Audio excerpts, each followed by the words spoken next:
Veremos a continuación en qué consiste el paradigma bayesiano para la inferencia estadística paramétrica. Partimos de una muestra aleatoria proveniente de algún modelo de probabilidad paramétrico, cuyo parámetro vector de parámetros lo denotaremos por teta, y denotaremos con teta mayúscula su espacio paramétrico, es decir, el conjunto de valores admisibles para dicho parámetro. Y bueno, suponemos que ese parámetro nos resulta desconocido. La muestra aleatoria, una vez que se observa, pues ya dejan de ser variables aleatorias y se vuelven números reales que reportan esas variables aleatorias de la muestra, y lo denotaremos con letras minúsculas, y cuando resulte más conveniente, pues a todas estas observaciones, estas observaciones, pues las denotaremos como el vector X en negrita de todas esas observaciones. Entonces ya vimos en un video previo sobre la regla de Bayes que Pierre-Simon de Laplace pues tuvo la visión de aplicar la regla de Bayes para hacer inferencia estadística. De hecho, quizás sería más apropiado llamarla estadística laplaciana en vez de estadística bayesiana, pero bueno, ya se quedó así. Y la forma en la que se aplica la regla de Bayes es la siguiente, ¿no? Queremos obtener una distribución de probabilidad del parámetro, es decir, le vamos a dar tratamiento de variable aleatoria al parámetro desconocido. ¿Por qué? Pues porque tenemos incertidumbre en relación al verdadero valor del parámetro, entonces utilizamos probabilidad para cuantificar esa incertidumbre que tenemos sobre el parámetro, y queremos una medida de probabilidad para la incertidumbre de teta dada la información muestral observada. A esta se le va a llamar distribución de probabilidad a posteriori para el parámetro teta, o algunos también le llaman distribución final. Y aplicando la regla de Bayes, pues obtenemos lo siguiente, ¿no? Es ahora al revés, la probabilidad conjunta de la muestra, dado el parámetro, por una probabilidad una medida de probabilidad sobre el parámetro que no depende de la muestra.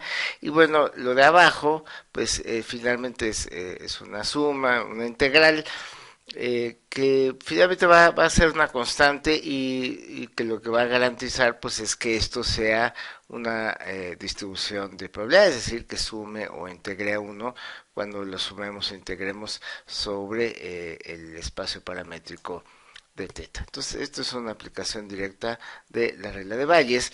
Vamos a analizar un poquito de lo que nos quedó en el miembro derecho.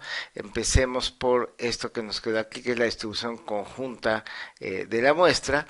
Como estamos hablando de una muestra aleatoria, eso significa que estas variables aleatorias son independientes e idénticamente distribuidas. Entonces, en un momento dado, pues la distribución conjunta de la muestra pues es un producto de marginales, ¿no? En donde la marginal es la misma para todas porque son idénticamente distribuidas, ¿no?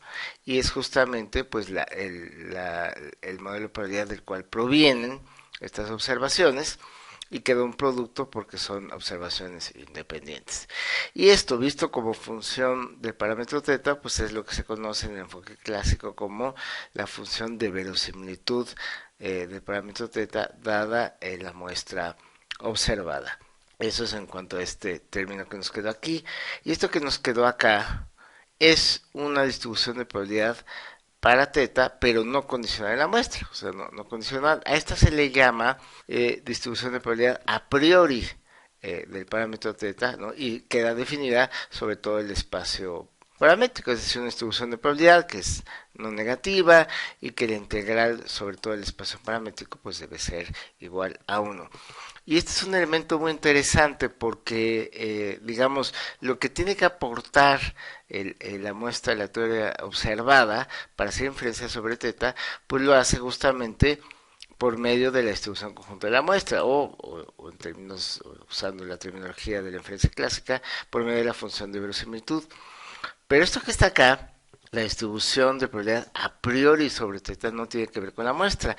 Aquí hay lugar para reflejar otro tipo de información que no nos brinda la muestra, como puede ser el juicio experto, ¿no? De personas especializadas, ¿no? Que tienen pues mucha experiencia en un determinado fenómeno y entonces se puede traducir esa experiencia o ese juicio experto en una distribución de probabilidad a priori, como una de tantas posibilidades en las que se puede ocupar este término. Y el denominador, como ya lo adelantamos, pues es, al ser un integral sobre teta, pues el resultado de este integral pues ya va a quedar nada más en términos de la muestra observada, que como ya está observada, pues ya está fija. Entonces esto finalmente es una constante.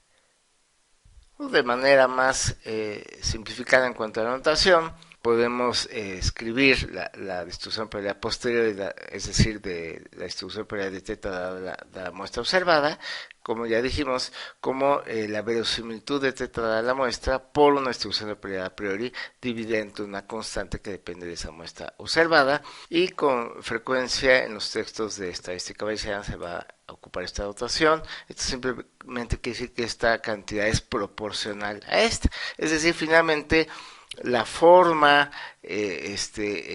o la dependencia con respecto a teta de esta distribución a posteriori, pues realmente está por su numerador, ¿no? El denominador simplemente es una constante que se encarga de que esta función de densidad o masa de probabilidades sobre teta pues integre o sume a 1.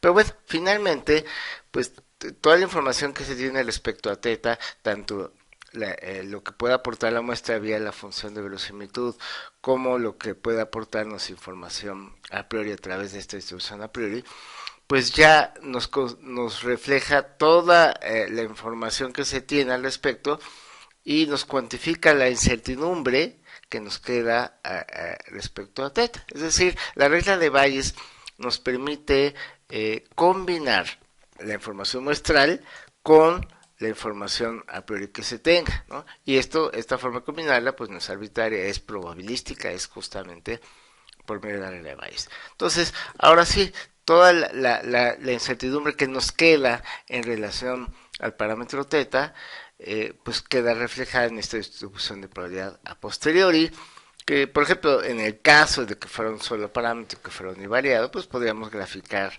su función de densidad de probabilidades, ¿no? Supongamos que se ve algo como lo que está aquí, y entonces pues ya a partir de la distribución a posteriori se puede hacer pues inferencias en relación a este parámetro, ¿no? Por ejemplo, podríamos ocupar alguna medida de tendencia central para tener una estimación puntual, ¿no? Del parámetro teta. Es decir, como estamos dando tratamiento de variable aleatoria al parámetro desconocido teta y tenemos su distribución de probabilidad, pues entonces igual podemos usar digamos la esperanza o la mediana o la moda, ¿no? Ya veremos cuáles son las diferencias entre unas y otras más adelante, pero bueno, alguna medida de tendencia central podemos utilizarla como estimación puntual del parámetro teta. Es decir, la distribución de probabilidad nos está diciendo no tengo certidumbre en relación a cuál es el verdadero valor de teta, pero la puedo modelar, ¿no? Lo estoy modelando aquí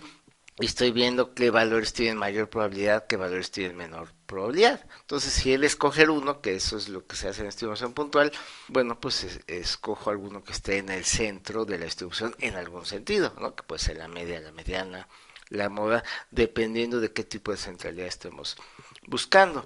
E igualmente, si lo que queremos es hacer una estimación por intervalo, ¿no? Si pensando en encontrar un intervalo que tenga una cierta probabilidad de contener el verdadero valor de teta, pues entonces simplemente pues buscamos ciertos valores que aquí estamos llamando teta inferior y teta superior, ¿no? Y podemos integrar entre esos dos valores la función de densidad posteriori, nos dará un cierto nivel de probabilidad, llamémosle gamma, y entonces este sería un intervalo, ¿no? De probabilidad gamma para teta, ¿no? En este caso, bueno, podría haber varios intervalos que encierren la misma probabilidad. Podemos escoger, por ejemplo, el de menor longitud. Ya discutiremos más a detalle estas cuestiones, pero aquí lo importante es entender que ya una vez teniendo la distribución de probabilidad a posteriori de teta, pues ya podemos hacer cualquier tipo de inferencia sobre ese parámetro, ya sea estimación puntual o estimación por intervalo, o incluso este contraste de hipótesis. Que primero hay que notar que aquí no estamos restringidos a contrastar dos hipótesis a la vez, como ocurre en el enfoque clásico, sino puede ser cualquier cantidad de hipótesis, ¿no? Entonces supongamos que tenemos m hipótesis acerca del valor de teta.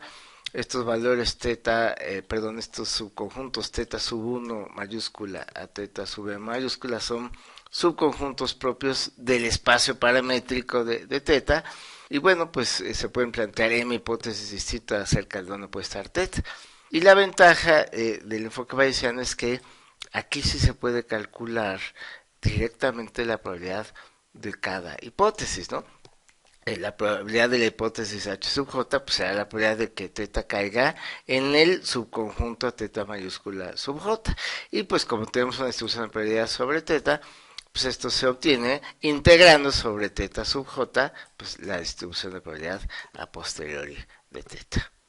Ahora, esto es si lo que buscamos es hacer inferencia sobre el parámetro. Que en algunos casos, pues si el parámetro tiene una interpretación que resulta de interés particular en alguna determinada aplicación, bueno, pues entonces esto es muy útil. Pero si lo que se está buscando es hacer inferencia sobre una observación futura, ¿no? Esto de estimar el parámetro teta pues, se vuelve un paso intermedio, ¿no? Entonces, si el interés finalmente es hacer predicción con este modelo, ¿no? Es decir, predicción sobre una observación futura, digamos si se tiene una muestra tamaño n, pues se quiere modelar la incertidumbre en relación a una siguiente observación, llamémosle xn más 1. Y queremos una distribución de probabilidad para esa observación futura, dada la muestra ya observada. Entonces, a la distribución de probabilidad que vamos a obtener se le denomina distribución predictiva a posteriori. ¿Y cómo la obtenemos? Pues pensemos, digamos, de manera simplificada, aunque se pueden desarrollar un poco más los detalles, pero aquí lo vamos a hacer de manera muy simplificada. Pensemos que esta distribución de probabilidad de una observación futura dada la muestra observada, pues es la marginal de la conjunta de una observación futura y el parámetro teta dada la muestra observada. Y luego condicionamos, ¿no? Es decir, esta conjunta se puede expresar como la distribución de x dado teta y la muestra observada por la probabilidad de teta dado la muestra observada. Y bueno, esto ya la tenemos, es la distribución a posteriori. Y respecto a esto que nos quedó acá, noten ustedes que si ya se tuviera el verdadero valor de teta, es lo que estamos poniendo acá, pues ya las observaciones anteriores no me aportan ninguna información, ¿no? Entonces, en este caso, pues esto ya no aporta, y esto que nos queda pues es justamente el modelo original, ¿no? Que lo denotamos f de x dado teta. Entonces, así es como podemos obtener la distribución predictiva posterior, ¿no? Que finalmente pues es por medio de la distribución a posteriori del parámetro, y aquí queda el modelo original. Y de hecho esta integral lo podemos ver como un promedio o una esperanza, ¿no? Es decir, si estamos viendo a teta como variable aleatoria y esta es su distribución de probabilidad, pues esto lo podemos ver como función de teta, pues como una transformación de teta. Entonces esto se puede ver como la esperanza de esta función de teta dada la muestra. Y es importante notar que esto no es lo mismo que hacer una estimación puntual del parámetro teta y enchufarlo aquí directamente en el modelo original. Hay algunos casos particulares en las que sí coincide, pero en general no es así ni se justifica hacer esto de esta manera, ¿no? Acá estamos haciendo uso de argumentos conocidos de probabilidad. Una vez obtenida la distribución predictiva a posteriori para una observación futura, y denotaremos de esta manera el rango de esa observación futura, es decir, el conjunto de valores que puede reportar esta variable aleatoria, pues ya podemos hacer también cualquier tipo de inferencia en relación a una observación futura. Pensemos si en caso que fuera univariado, pues entonces tendríamos una función de densidad predictiva a posteriori, y esto describe nuestra incertidumbre acerca de esa observación futura.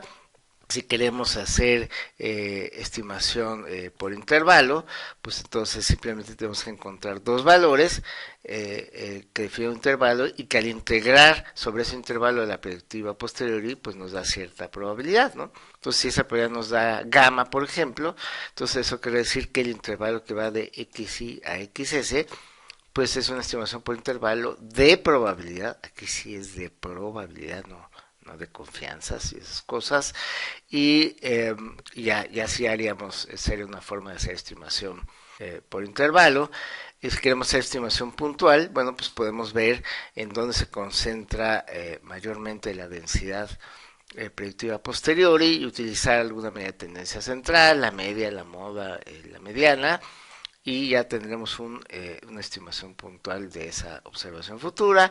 Y nuevamente también para contraste de hipótesis, pues no estamos limitados a contrastar dos hipótesis, sino podemos tener m hipótesis acerca de distintos subconjuntos en donde puede estar una observación futura, xn más 1, y para cada hipótesis también es posible calcular directamente su probabilidad, pues la probabilidad de que xn más 1 caiga en cada uno de esos conjuntos, y pues esto se obtiene integrando la función de densidad predictiva posteriori sobre cada uno de esos conjuntos.